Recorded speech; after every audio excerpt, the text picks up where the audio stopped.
मैं आप लोगों के लिए रोमांटिक से भरी दिल को छू लेने वाली हिंदी स्टोरी लाती हूँ। सब्सक्राइब कर लिया करो, क्योंकि अगर हम किसी से दोस्ती करते हैं तो हमें उसे अच्छे से भी निभाना चाहिए। एक दिन की बात है, दो दोस्तों ने घूमने जाने के लिए एक योजना बनाई। पहला दोस्त बोला कि हमें ऐसी जगह पर घूमने जाना चाहिए जहाँ पर हम कभी ना गया। तभी दूसरा दोस्त बोला कि हाँ, हमें ऐसी ही जगह का चुनाव करना चाहिए जहाँ पर हम कभी ना गए हो। तभी घूमने जाने के लिए हमें फायदा हो सकेगा, लेकिन घूमने के लिए हमें किसी साधन की जरूरत पड़ेगी और हमें ऐसा साधन का प्रयोग करना चाहते हैं जिसमें ज्यादा खर्चा भी ना हो और हमें परेशानी भी ना हो। तभी दोनों दोस्तों ने साइकिल का चुनाव किया और कहा कि हमें साइकिल से ही घूमने जाना चाहिए और इसमें ज्यादा खर्चा भी नहीं होता है और हम आराम से इस पर सफर कर सकते हैं। दोनों दोस्तों ने अगले दिन जाने का विचार किया और अगली सुबह ही उन्हें निकलने की योजना बनानी थी। तभी वह आज ही तैयारियां करने लगे थे, क्योंकि कल उन्हें घूमने जाने के लिए समय को बर्बाद नहीं करना था, इसलिए वह आज ही तैयारी करके रख लेना चाहिए था। जब शाम हुई तभी उसका दूसरा दोस्त से मिलने आया और कहने लगा कि हम दोनों कल सुबह यहीं से निकल जाएंगे, इसलिए आज की रात में तुम्हारे घर पर ही सो जाता हूँ। दोनों दोस्तों ने ऐसा ही किया और वह दोनों एक जगह ही सो गए, जैसे कि अगली सुबह वह बिना समय गवाए आसानी से निकल सकते थे। उनके घर से कुछ दूरी पर एक पहाड़ी थी जिस पर उन्हें पहुंचना था। उस पहाड़ी की दूरी उनके घर की दूरी से लगभग 20 किलोमीटर की दूरी पर होगी, इसलिए इस दूरी को तय करने के लिए उन्होंने साइकिल का ही साधन सबसे अच्छा चुना था। जब सुबह हुई तो दोनों दोस्त साथ में ही साइकिल लेकर निकल गए। उन्होंने अपने लिए अलग अलग साइकिल का प्रयोग किया था, क्योंकि अगर वही साइकिल का प्रयोग करते तो उससे वह बहुत ज्यादा थक सकते थे। जब वह घर से निकले तो उन्होंने अपने खाने का सामान भी रख लिया था, क्योंकि शाम तक उन्हें वापस आना था। वह दोनों आराम से बातें करते हुए कुछ घंटों में ही उस पहाड़ी के पास पहुंच गए और वह वहां पर रुकने के लिए योजना बनाने लगे। उन्होंने सोचा कि हम शाम से पहले यहाँ से निकल जाएंगे और अगर हमें ज्यादा देर हो जाती है तो हम अगली सुबह ही यहाँ से निकल जाएंगे, इसलिए हमें यहाँ पर रुकने के लिए अपना इंतजाम करना चाहिए।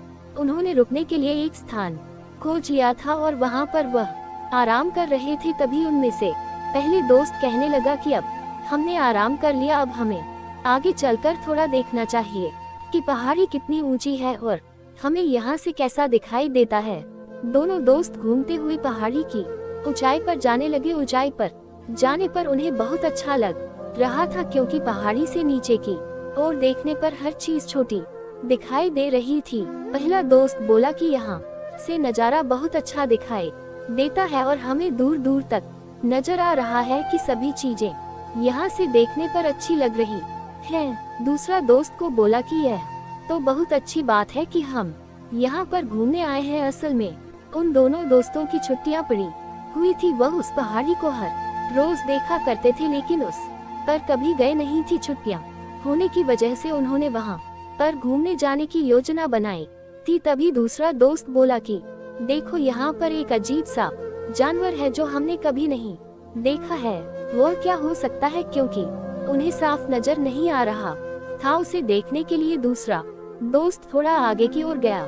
वह उस जानवर को अच्छी तरह से देखने के लिए आगे की ओर जा रहा था। तभी दूसरे दोस्त का पैर फिसल गया और वह नीचे की ओर जाने लगा। तभी नीचे जाते हुए उसने एक पेड़ की जड़ को पकड़ लिया, जिसके सहारे वह बीच में ही रुककर पहले दोस्त ने देखा और कहा कि तुम वहीं पर रुको, मैं कुछ करता हूँ, हाथ मत छोड़ना, क्योंकि अगर तुमने ऐसा किया तो नीचे चले जाओगे। पहले दोस्त ने बहुत कुछ खोजा, लेकिन उसे कुछ भी नहीं मिल रहा था। वह थोड़े बीच में नीचे क्यों गिरा हुआ था, जिससे उसे बचा पाना थोड़ा मुश्किल हो रहा था। पहले दोस्त एक ऐसी बेल का इंतजाम किया जो बहुत ही मजबूत थी और अपने दोस्त की ओर फेंकी और कहा कि तुम इसे पकड़ लो और ऊपर आने की कोशिश करो। यह बेल मैंने बहुत अच्छी तरह से ऊपर बांध रखी है और इसे पकड़ भी रखा है। तुम इसे पकड़कर आसानी से ऊपर आ सकते हो। कुछ देर बाद उसका दोस्त ऊपर आ गया हो। पहले दोस्त ने अपने दोस्त को देखा और साथ में नीचे उतर गए। दूसरे दोस्त के अंदर अभी भी डर बैठा हुआ था क्योंकि वह ऊंचाई से नीचे जाने वाला था कि वह बहुत मुश्किल से बच पाया है। उनकी थोड़ी सी नादानी से आज वह बहुत बड़ी मुश्किल में पड़ सकते थे। उसके बाद उनका घूमना तो वहीं पर ही समाप्त हो गया। वह घर की ओर निकल गए। अब उन्हें पहाड़ी पर जाने से भी डर लगता है। जब वह घर पहुंचे तो सके बाद उन्होंने कभी भी उस पहाड़ी पर जाने के लिए कोई भी योजना नहीं बनाई थी। जब दोनों घर पहुंच गए तो दूसरे दोस्त से पहले दोस्त से कहा कि तुमने मेरी बहुत मदद की है, अगर तुम मदद ना करते तो मैं शायद घर भी नहीं पहुंच पाता। लेकिन उसने कहा कि हमारी दोस्ती ही सब कुछ है, हम दोनों बहुत अच्छे दोस्त हैं और एक दूसरे की मदद जरूर करते हैं। जीवन में कितनी भी परेशानियां क्यों न आ जाए, हमें अपने दोस्त की मदद करनी चाहिए। अगर आपको यह पहाड़ी की दूरियां